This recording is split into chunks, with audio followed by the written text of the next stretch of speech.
The full summary. This is Braden Street, and this has been your Thunder 91 Sports. And you already know, go T-Birds.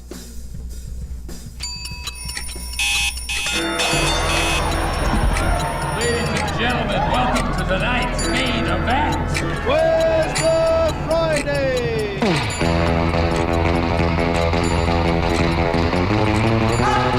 My calculations are correct. When this baby hits 88 miles per hour, you're gonna see some serious... On this blessed Friday, let us give thanks. So, another Friday is upon us. G'day. Welcome to the second part of my show. I'm Rob Birdsey. This is Widowed Trio and Freedom. You can catch us live on YouTube. Actually, it's at Widowed Trio and Freedom. Widowed, I'm a widowed man. Trio, I have two little boys. And Freedom, I'm doing this to get thoughts out of our minds, and maybe they'll enlighten you too. So, how about we all get a bit of freedom, huh? I have a great guest today. I have Steven Calder in the house. This guy. I didn't mean it as an insult, so I don't know if it did insult him or not, but when I met him fairly recently, and he's in one of my classes, and he's just a good guy. Makes everyone laugh. He's always on it. And I said to him one day, I said, man, you remind me of Mouth from, what's that, Goonies? Have you seen the Goonies yet? Dude, I haven't. I need to watch it. You gotta watch it. Yeah, like I can see you being Mouth at that age. You know what I mean? It would just be so fun because he's always. Yeah, get right on that mic. Sounds Yeah. good. Yeah, let's bump you up. Steven Calder, how you doing, man? I'm doing pretty good. How are you doing? Yeah. Look at you, Mr. Fly Finance guy, huh? I like it. The Fly Finance guy, that's what we should put on the intro for it. Yeah. How's your day? Pretty good. Just I guess I woke up at like not too early. Yep. Just kind of woke up, got myself ready, and then just came over here. Didn't really do much, to be honest. Beautiful. Tell me, where you from? Like where I'm born, or like where I like got I want to hear. I want to hear am. as you as an infant. Where were you born? Where you were raised, and how that is. Tell me that. I'm gonna grab my glass. All right, sounds good. So I was born in Murray, Utah, back in 2000. And what's that? Is this what we're doing? Yeah. You can wear the glasses. Yeah, I just wear the glasses because it's too early. It's nicer on the eyes, you know. Yeah, that's funny. No, but I was born in Murray, Utah, and then lived there for I think 6 months, and then because my dad's National Guard at the time, so I think at 6 months, my dad got stationed to Panama. So I lived in Panama for 6 months when I was a baby, and then we went back to Utah, lived there for a couple of years, then we moved to England for 6 months. So I remember that. I don't really remember Panama. My dad just tells me about Panama. But in England, I was going to, I want to say, first and second grade. Then I moved back to Utah for a little bit. Then went to Virginia. And that's where I really say I'm from, Virginia, because that's where I grew up from 9 till 14. And then my dad got a station in Turkey, and I moved out to Turkey for freshman, sophomore, and junior year of high school. And then I came back to Virginia for one more year and graduated. And then after that was my mission, and then since then. So man, no wonder you talk so well. You know what I mean? Like I find the more people travel, the more they talk better. You know what I mean? Like you're more worldly or something. Yeah, that's more true. rounded. Yeah, you're right. Yeah. You learn new words, how to communicate with people effectively, I guess. So what do they call you? A military brat? Is that right? Yeah, I'm a military brat. Yes. I love it. No, that's cool. What a world experience. Panama. I mean, you didn't really remember Panama. You're a baby, right? Yeah. But what was England like? That would have been pretty cool. Shoot, man. I mean, I was like 7 years old, but I loved it. Yeah. It was, different. You would see like a different weather scale, right? It's just, that's how it is over there. But yeah, no, it's cool. It's so good that, to have that advantage, man, like if your parents taking you around, it does. I bet you it sucked on the way of how you never made friends or how you never kept them and you kept moving, right? So that's the frustrating part. No, totally. Yeah. Definitely. But I will say back in England, I said they have good McDonald's. That's something I remembered. McDonald's better than American. Oh, it's way better. I don't know what is with McDonald's is from here and it's garbage. Mac Cafes? Yeah. They come from Australia. Oh, okay. We did it over there, and then they brought the CEO who was running over there. They brought him over here, and then he started setting Mac cafes. But they're not the same. In Australia, they're a genuine cafe. Like if you were in England or Europe, it's like that. It's so good. Good food, awesome. I come over here, I'm like, oh, I'll grab a mochaccino, whatever. It's garbage. It's not the same. I feel like in Europe, if you got a job at McDonald's, like that's like a high class job. At least if you're like a high schooler. Yeah. At least if you're a high schooler. Well, they actually have to pay in there too, right? They're not like over here. They pay peanuts. Yeah, they gotta exactly. pay. Yeah, the standards and all that sort of stuff. Well, hey, where did you do your mission? So you did an LDS mission, right? Yeah, I did an LDS mission. Yeah. What were you speaking another language? Yeah, I was. Which one of those languages It's, that you got there, man? How many languages you speak? Well, okay. Do you want me to include the mission first? Do or? it. Yeah, do the mission. Okay, so the mission language is Hmong. It's Hmong. It's an Asian language. Hmong. Yeah, Hmong. They're a group of people from the highlands of like China, Thailand, and Laos. Oh, yeah. So it's not like any other language, really. I mean, they take some words from Laotian and Chinese. Can you say something in it? That's the one with a big wow, wow. Yeah. Go, do it. What do you want me to say? I don't know. But just say like, hey, how you doing? Nha chuan, con nhau lịch ya, nu no. Nashua. Yeah. It sounded like it, huh? Wo chao. Wo chao. Wo chao means thank you. Oh, wo chao. So it's actually a tonal language. It has 9 tones. Really? Yes. That's so simple. So simple. You think, but 9 tones that blend, right? I mean, in Chinese, I think they have 4 or 5. Oh, well, I have no idea So- then. Yeah, I don't know. I'm not a linguist, so thank goodness for No, well, it's crazy because I'll say this real quick. You can say like 4 words that almost sound the same for you, that. Okay. but they all have a different tone and they have a different meaning.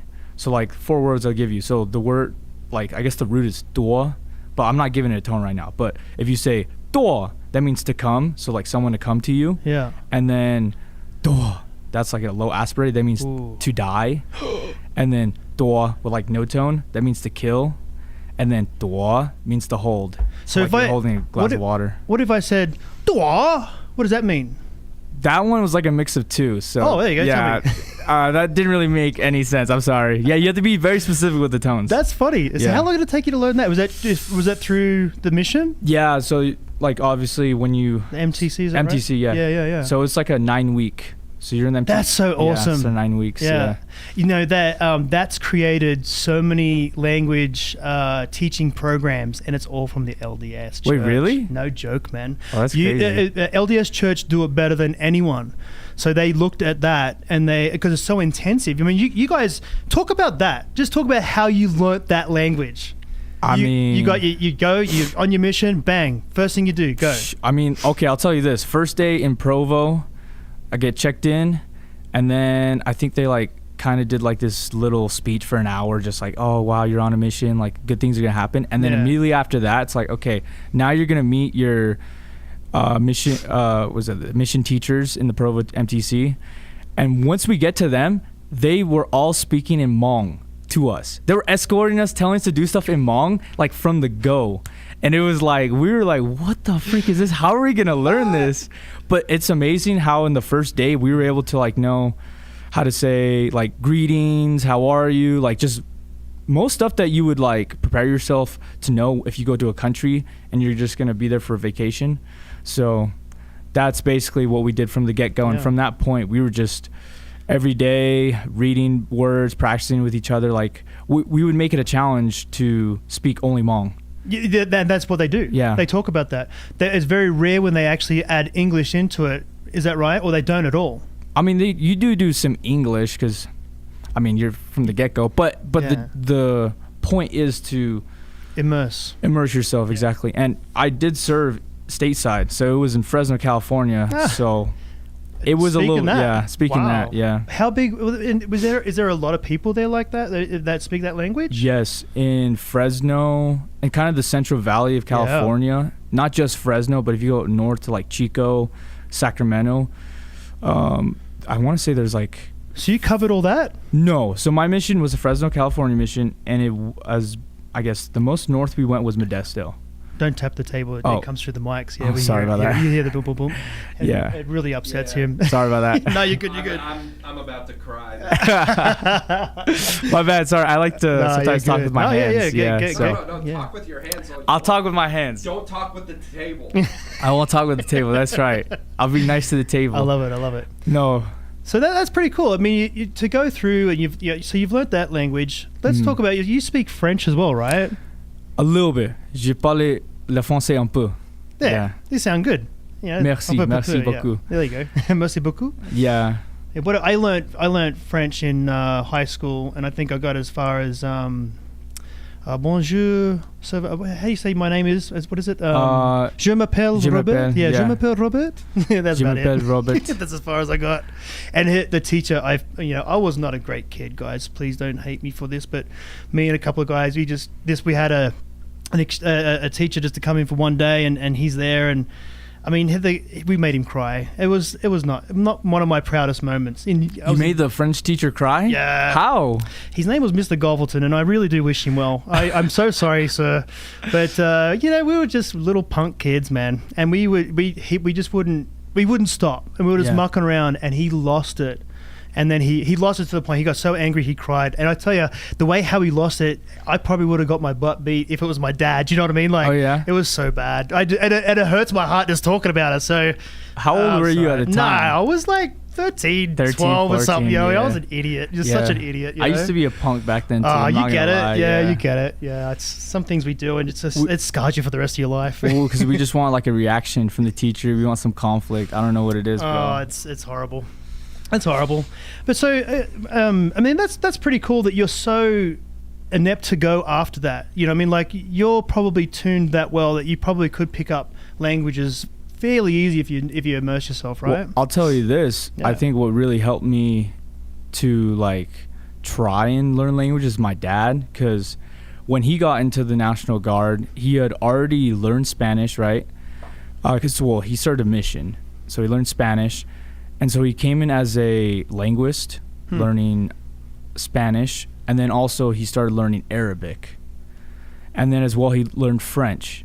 So like throughout the years, my dad's learned a lot of languages, and I would say he's pretty dang good at about 6 languages, and then the rest are just kind of, greetings and little things. He can kind of maybe understand them if they talk to him, but it's just a lot of like, my dad, I would see my dad like all the time with like a pocket dictionary, and he's just reading that all day, all the time. Literally, we'd be at church and he just would have it out as people are giving like their talk, and he's just like looking at the words. We'd be like at the grocery store, he's just looking at the words all the time. Like my dad's just dedicated for that. And the military will pay you a couple $1,000s, I want to say, if you can pass each language at a certain level. And my dad, so I think the scale's like, it's like there's like a plus. It's like it starts with plus, 1 plus, 2 plus, 3. And if you get anything over a 2, which is in the military is considered like fluent, you get it like, I want to say a couple $100 or like $1,000 for each language. My dad has like 5 to 6 languages that he tests regularly. And he somehow makes it every time. But I will say this, if you know a Romance language, it definitely helps out with understanding the other languages. So like with Spanish, learning some of the words in French are somewhat similar, or the words in like Italian. Italian for sure, yeah. Yeah, So- very, very, very crossover in South America and all that sort of jazz, yeah. That's pretty cool, man. That's so, and you mentioned before we got on the air, you do sales or something, is that right? Oh yeah. Yeah. I have done sales, and I'm looking to do sales this summer. And I would just say I'm a overall sales type of guy. I try to sell myself to people in any situation. What's your trick? What's my trick? Yeah, I mean, not so much trick, but what's your go-to to make people feel comfortable enough to know who you are? I just feel like I'm a very smiley guy. You're a goofball. That's what you are. I guess I'm a goofball. It's fun. I love it. Yeah. And also, I don't know what it is. People just say I have like a friendly-looking face, so maybe that also helps. Do you know who Rob Dyrdek is? Do you know who owns DC Shoes? Well, he's sponsored by DC Shoes. Oh wait, is this the guy? The skater. He had the factory and all that sort of stuff. Yeah. You have a very cheeky smile like him. Oh yeah. Yeah, I think that wins, dude. Because No, that all is. the time, and you do that. I do that a lot. Yeah. You'll say something that's semi funny, but it could be serious, and I'm like, is he meaning that? And I look across at you, you're like. Yeah. Bugger, you got me. I don't know, man. Some people think like, am I up to something? Like with my smile, am I like, I don't know, but I'm a smiley guy, I guess. You got it's hard. Like it's hard as you're younger in this situation, because I was very similar to you, right? Still am in many ways. As you learn to grow through life, you'll learn when to rein it in and when to be serious. Yeah. You're probably already learning that in the business side. I Yeah. never had that to shape me up, so it took me 10 solid years to go, oh, I'm not doing this right, you know what I mean? And then I did lots of sales, did all that sort of stuff, and that really focused me. The thing that I love about sales is if you have the information on the thing that you're selling and you understand it well and you can deliver the information and give them enough evidence to make an educated guess, that's a sale all day. Oh yeah. People will buy, you know what I mean? And For sure. as long as they know that you're very supported and that they know how to get to you if they have an issue or a problem or whatever they need, and you're that person now forever. You know what I mean? I've got people that still call me up. Hey man, you still working at Tesla? It's like, oh, I haven't been working there for ages. You used to work at Tesla? Yeah, man.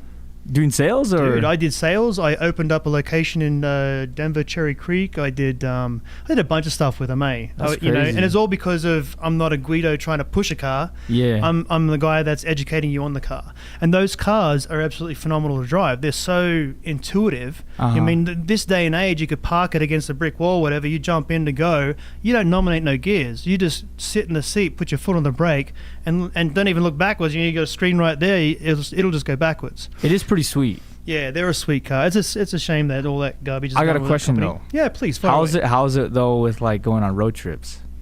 Oh no, it's amazing. It's pretty fine on road trips too? No, that car will tell you everywhere. It'll tell you exactly where you're going to fuel up, exactly how far you can go, and you don't have to do that, but you can. But on the map as you're driving it, it'll tell you we have to go to this one. We're not going to make it to anywhere else. Okay, cool. But on average, there's a charging station, man, within 4 hours of wherever the last one was. You know what I mean? Not even that. It's probably even closer. Because, I mean, you got, there's one in Beaver, St. George, you know what I mean? Like, they're so small. I mean, 2 hours away from each other? So, yeah, I don't even think there's any long stretches in America of driving a Tesla these days now. So now it's like... Now it's easy. It's an overall just great car. Yeah, like if anyone jumped in and got any of the Founder series, they come with free charging forever. You'll never pay for fuel again. Oh, wow. That's right. That's awesome. That's the original cars. I mean, anyone that has them, you'd be stupid to let go of it because it runs on nothing. And that's for life. And that's what he did when he broadcast that and come out of that. I joined them around when we started to stop doing that. And then we're going more into the automatic driving. So they were still, sometimes the car would see lines on the road and do this. Oh, that was pretty scary. But now they're pretty bulletproof, you know? Yeah. Yeah. They would just do little shifts here and there. You're just like, ooh, you got to be really careful. But now they're unstoppable. I mean, they're automatically driving themselves everywhere now, eh? Like they have the capacity to do it. They're just not allowed to yet. I mean, could they even... I've seen... You can call, electric car. What's that? You can call them from a car park. You can call them from a car park? Yep, and they'll come to you. Well, they should probably have some of those Teslas out in cities and just have like no taxi in there and just kind of have people. Yeah, they do that. They do that. Where? They not so much Tesla actually. Tesla, I don't even think Tesla has a taxi service, although they do have one coming. They were the originals talking about it. Now everyone's jumped on it. But Jaguar, I think Jag has met up with Google. I think Google and Jag did it. But they have, like, if you go to major cities, Vegas has them. San Francisco, you'll see them everywhere, and they're ugly looking cars. Like, it's the actual car. It'll have like bubbles and things all over it, and cameras, and like, it looks ridiculous. It doesn't look nothing like a Tesla. And that's the funny thing is, because a Tesla looks so slick, they got like 20 odd cameras on the things. You know what I mean? Like, they film everything, and you got people right now going up to Teslas and spray painting them. It's like, you're not thinking too well, are you?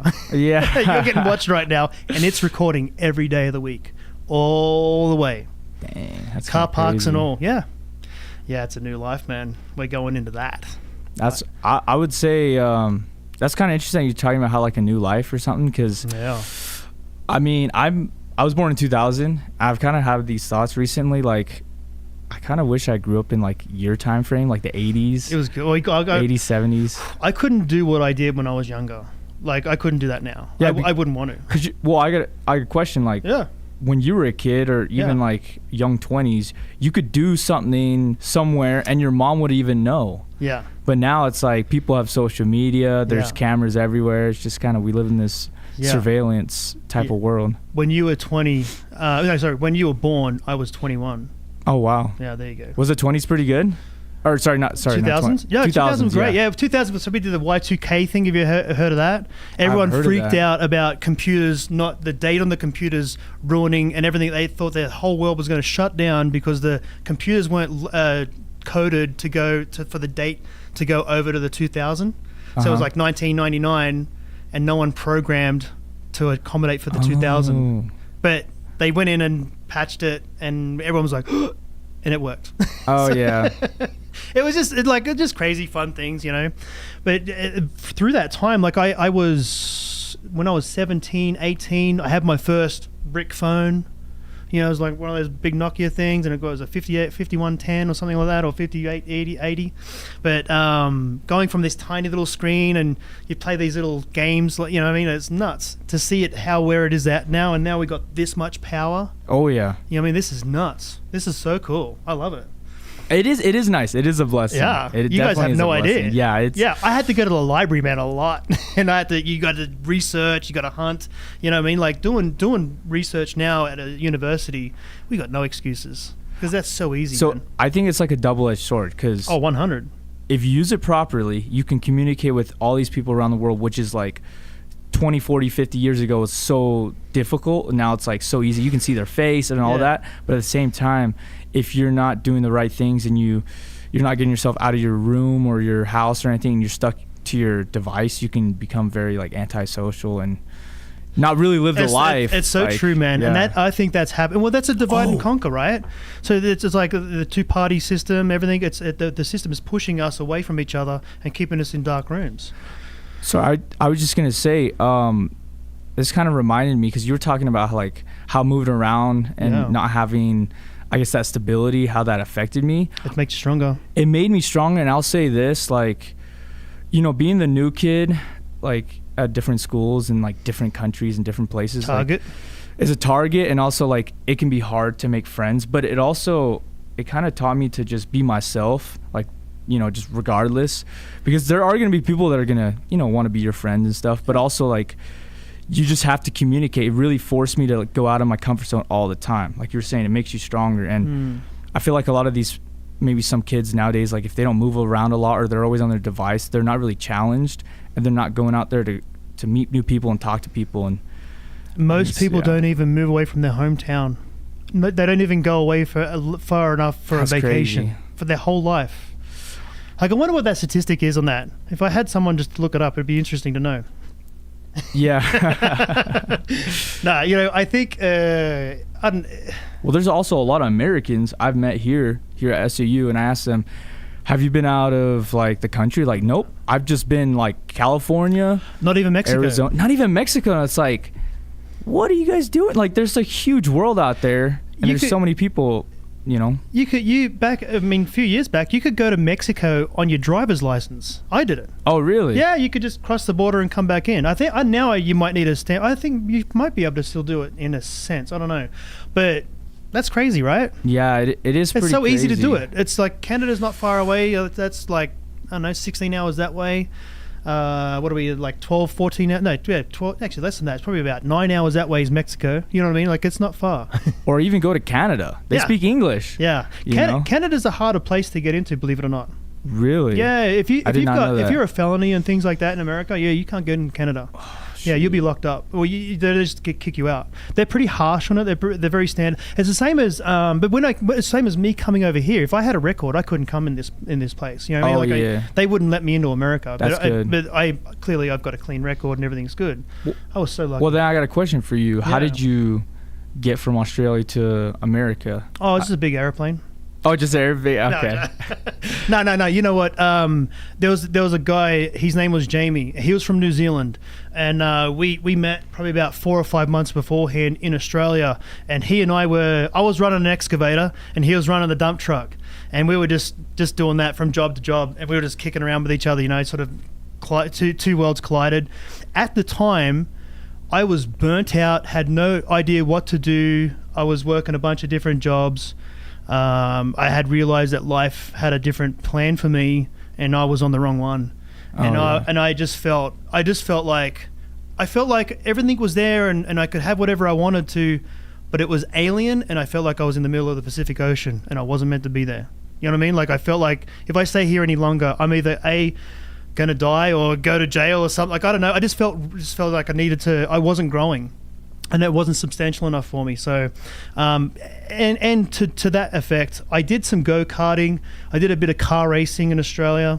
That's pretty rad. It's so fun. I love it. And through that, I met a couple of Americans that came out, and we were racing. I think it was a Formula Ford testing day I was with.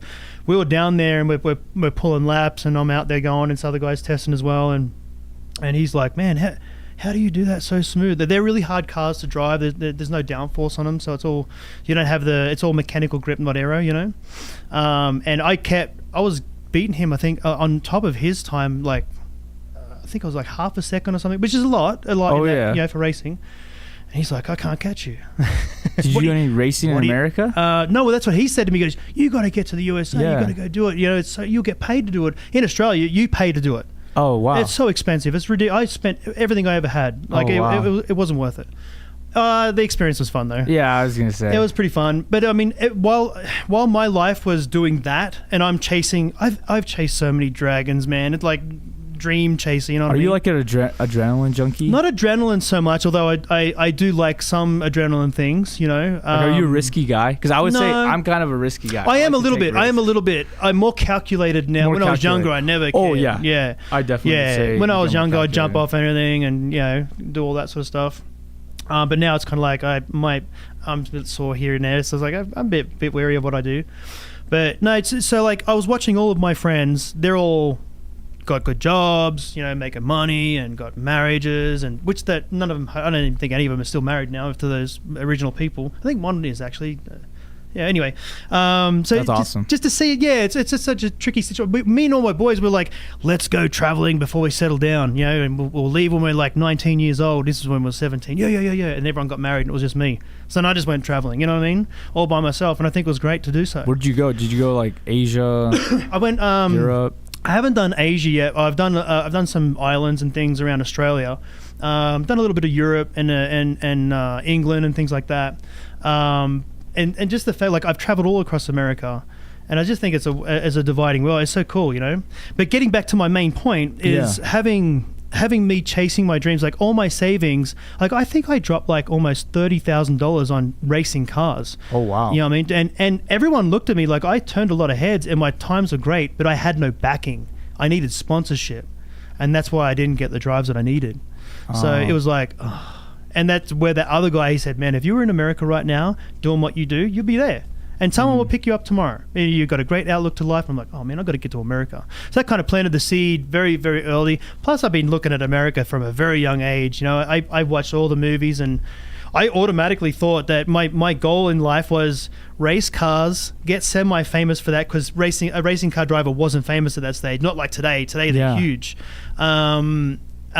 Use that, whatever clout I make out of that, pivot that into acting. Oh, that's what I wanted to do. Did you do any acting? Oh, I did. I did acting for over 10 years. Where at? LA. Oh, really? Yeah. I chased dragons, man. And it didn't work.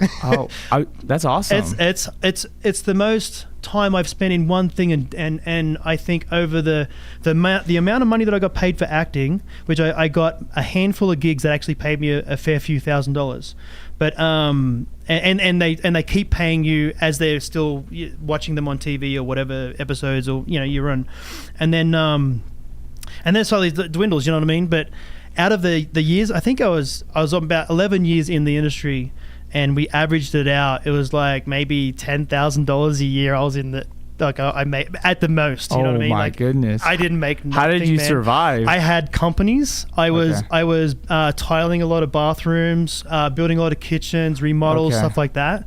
So I would literally, man, I would get up at the crack of dawn. I would hit the gym because you got to look good. Yeah. Then I would go to the job site, and all the way I'm having my headphones on and I'm listening to the lines that I'm learning to go to. So I would hit the job site. I'd be there at 6, and maybe I might have to break away. It's usually in the afternoons I'd get auditions. Mm-hmm. So then I'd have to break away like from 1 o'clock in the afternoon, and I'd race over to go do my audition. And that's, you know, LA's hard to drive around, so it's hours and hours and hours. So then by the time that's done, it's at the evening in the nighttime, I would quickly grab a burger or something from somewhere, and then I would race to my classes that I'd have at night. And I would study improv. I would study Meisner technique with a guy called Joshua Baton. That guy is phenomenal. Anyone in LA, if you're not looking up Joshua Baton to learn Meisner technique, I don't know what you're doing. That guy does things. He's the guy, 8 Mile? Eminem? Yeah, he coached Eminem every single way, all the way through it. Wow. He was his personal coach. Like in acting wise, or in the just, acting, yeah, oh, wow. for that movie, he was there. They paid him to be there on set with him. Wow, that's pretty awesome. And Yeah. you were working with him in person? Yeah, Josh is a great friend of mine. He's an awesome person. I mean, anyone that knows him, a lot of people know who he is. He's a very subtle. He works on a daily basis in the industry. You'll see him from time to time here. He's in the Pacific. Have you ever seen the Pacific? It's a war movie. I've heard of it for sure. They shot that in Australia. That was with Steven Spielberg. He was producing that. Yeah, it was big. Dang. But I mean, I'm just waiting. Like when Joshua kicks, he's going to be very famous. Okay. Like he just has so many. He's got everything lined up. It's just a matter of everybody else getting the clout behind him and go. But he's been in LA for like 20 years. Actually, more than 20. Probably almost 30 years now. Yeah. And he's going for it. He's such a great guy. It's interesting you're talking about acting because I actually just started helping my friend. He's in like a communication class. Okay. He's doing like a final film, and he's doing like a superhero movie. Who is it? His name is Caden Wigman. I know Wigman. You know him? Yeah, he's a good friend of mine actually. No, he's cool. Yeah, he's awesome. He's not told anyone what he's doing. Hey, that's hush. I guess, but Caden, we know what you're doing now. Can I? No, do it. Can I talk about it a little bit? Do it, please do. Well, okay, so it's like a superhero type, I guess, short film, and we've already shot the trailer, and it's something. Well, I guess the goal is also to tie in ADHD. So like how the superhero, I guess, works with ADHD, because I am diagnosed with ADHD. You, and then Caden as well. He hasn't been officially diagnosed, but he believes he has it. But we're trying to, shed light on ADHD and how it can be a superpower and how like people misunderstand it and stuff like that. Like it does, like when you don't know that you have ADHD, and sometimes you misunderstand it, and you can think like maybe I'm just depressed, maybe like I have a lot of anxiety, stuff like that. Yeah. Like you can kind of go in this dark area, but once you realize like you have ADHD and you know how to use it to the best ability, like it can be like a superpower for sure. And I would say that helps me a lot in sales. Yeah, definitely. No joke. The other thing is we get lost in what we're talking about sometimes. You know what I mean? You get a little bit ahead of yourself. You got to reel it in. When you learn to reel that in a bit and to be able to deliver the information smoothly, you'll make more sales than you'll ever know. Oh yes. And I feel like I'll be honest with ADHD. In like my experience and with sales, I'm always like craving like stimulation of like, oh, I want to talk to the next person, I want to go to the next door, I want to achieve this. You know what I mean? It definitely, when I tap into it, it really helps me to just want to be better all the time. Yeah. So no, it's cool. I've learned to I'll give you a few tips.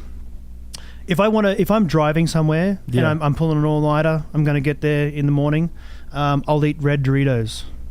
Red Doritos, like the like flame ones or whatever. Yeah, they will keep you awake. Like oh man, like a fire in the belly. That's crazy. It's weird. Like it's and you don't feel zombied. It's almost like having the nacho. The nacho one. Okay. Yeah. It's like having an energy drink without the feeling. You know. Really? Yeah. It's actually, it makes sense, but. It's hard to sleep when you eat it. Like I do my best not to eat it. Me and my sons, we ate some, I think it was like 4:00 in the afternoon, and I decided we want to try this. I said, yeah, let's try it. And there's a bag of chips. Who cares? You know. So I got a big bag of chips, and we're munching down on them, and we're watching something. Man, we couldn't sleep. We could not sleep. My boys couldn't sleep. Do they put caffeine in those chips or what? No, I think it's the red dye, man. The red dye? Yep. I hear the red dye is not really good for you. Red dye 40 or something. I don't know. Yeah, red 40. I don't know, but it works. But it's the things like that, right? So if I really control the way how I eat, and right now I have to control the way I eat. I get this much money. I go to Costco and I spend it all at Costco, and I take it home, and every single day I make my food. All of it. Breakfast, lunch, and dinner. I make it from home from scratch. And I'm way more in control with my mind. Yes. I'm not racing. Yes. It's not fleeting away from me. I can think clearer. Yes. And I have some stamina. And if at that point, if I need just a little, if I have a tea, I have like a black or a green tea. At around 12 o'clock, I'm good. Like for the rest of the day, I'm good. So yeah, nutrition, I definitely agree with you. Yeah, nutrition's huge. So huge. I feel like eating a lot of protein and like good carbs. Yeah. Not like all these sugars and stuff, because those things will like make you crash. Yeah. Those are really important. So. Yeah. So I'm looking at you. Why do you choose sales? Tell me that. Is it the money factor? Because you can make good money in sales? I just feel like I just like talking to people. Yeah. It's like I said, maybe it's something to do with the ADHD. Also, people say I'm very friendly. I've just noticed it's something that I'm good at. Yeah. And why not just go into it more? Because I'll be honest, there's always this like negative connotation with like being a sales bro. And it's like sales bros come in all different types, all different types and kinds. Like some of them are jerks, some of them are, kind of these cocky guides. But Guidos? Guidos.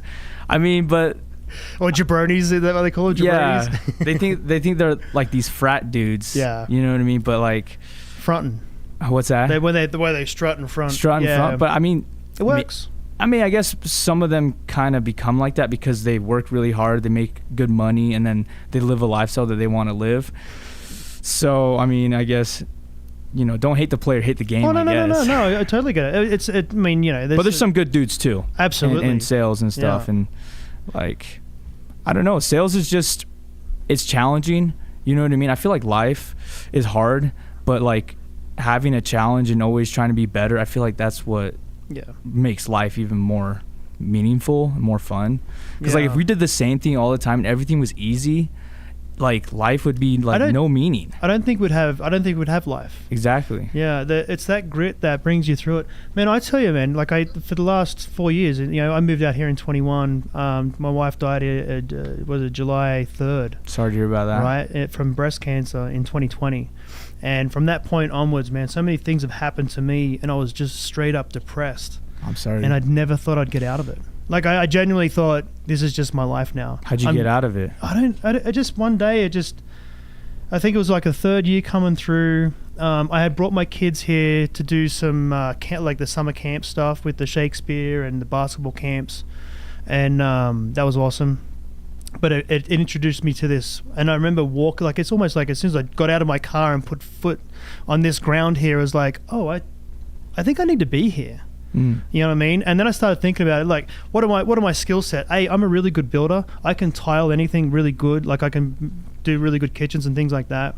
Like I'm really, really like high end stuff. I used to work in Beverly Hills doing it. Oh wow. You know what I mean? Like really, really big. Like I'll do bathrooms like 3 times the size of this room. You know what I mean? Yeah, $200,000 jobs. No worries. You know what I mean? And I had one of them actually. I finished it and they're like, oh wow, it looks really good. And then she says, it does look good, but I don't think I like it. Could you redo it for me?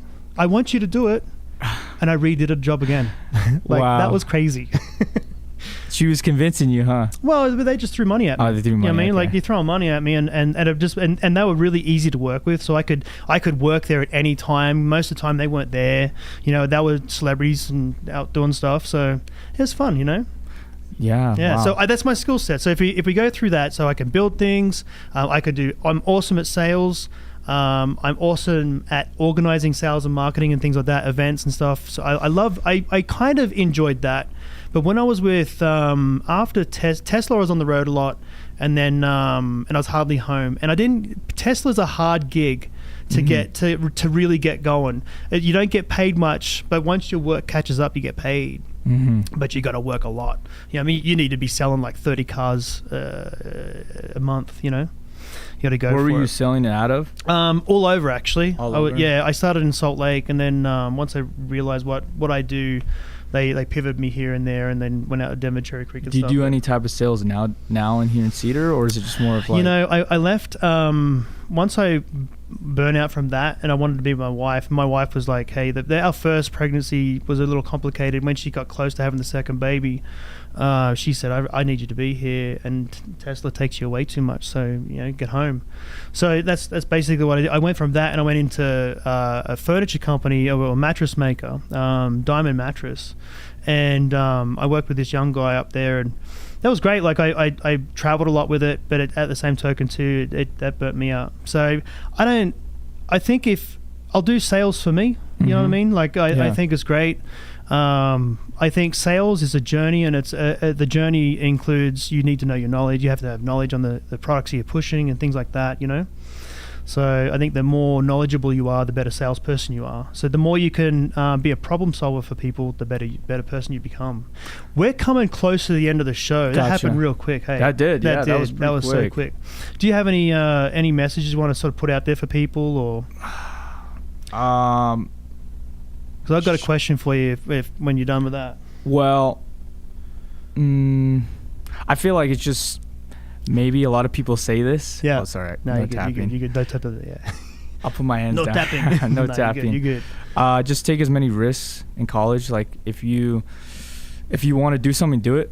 Because I'll say this. Like I ran for business senator because I felt like I could do the job. I wanted to sell myself. I didn't make it. It was close. But that's something that I will not regret. Like when I get older and I'm a grandpa and I'm talking to my grandchildren, I'll be like, I ran for business senator. I put myself out there. I did the work, you know. But there's other experiences that I have where I put myself out there. But just I feel like it can be scary, but always try to put yourself, you know, outside of that box that you're in. Like always try to make it bigger and bigger. And I would say that definitely helped with languages. Always. Like, don't be afraid. Just try. Try to live in the uncomfortability. Mm-hmm. You'll be surprised at what you'll get. Yeah, you'll strive. It's so funny too, especially when we do push. You think you think you're not doing much, and then before you know it, 3 months have gone past, and you're like, wow, I've got this many subscribers or this many followers, or that's awesome. You know, I mean, it's such a blessing. You know. I have a question for you. Yes, sir.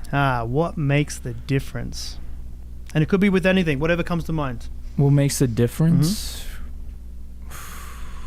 In what context? Oh, it could be anything. I think it's just like it could be life thing. It could be a journey. Could be anything. You know, it's what comes to your mind. Kind of like an improv thing, really. Give me a second to think about. Oh, that. Okay. Yeah. But you are in the business too, right? So yeah, you work over there. How has that been with your introduction going through that? Do you think you're in the right place?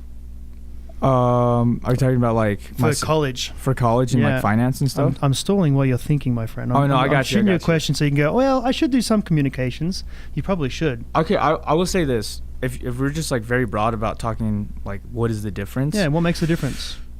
What makes the difference? I feel like something that's super important in like a job sense and with people and just relationships is like your intent. People can really feel your intent. Yeah. Right. So like if I'm selling on doors or like I'm doing anything, people, they can see in your eyes, they can see the way that you carry yourself, that either you're trying to take advantage of them or you're actually trying to help them out. Like people can feel that. And when they realize like, oh, this guy's a good dude, like he's smiling because he's happy, like he's living life good, like he wants to help me out, people are more inclined to be your friend, to help you out. And you know what I mean? Those are the real ones. But I feel like intent, like really trying to be yourself and trying to be good to others, people can read on that, and it's really important to do that. That's so awesome. Yeah, I think you, my friend, are a light bringer. You bring light to many situations. Appreciate and I've watched you make many people smile already, and I've only just barely met you, so I think that's really cool. So Steven Calder, I appreciate you being on the show. Thank you for having me. Maybe you should look into thinking about doing some of these classes over here. Oh, you should come and do this one. I think it'll polish you up really well. Oh, for real? Okay. Yeah, I'll look into it. You should think about it. Sounds hey, good. if you've made it this far in our show, please like, share, and subscribe. Go to YouTube, Widow Trio and Freedom. Subscribe if you don't mind. I think it would just be really cool. You're going to see the journey. I've committed to this. I'm going to keep doing this until the wheels fall off, I suppose. I don't know. I'm just going to keep going. I think this is fun. My kids love watching me doing it. So, hey, why not, right? For sure. Yeah. Take risks. Right now, we're going to go to some Cody Johnson.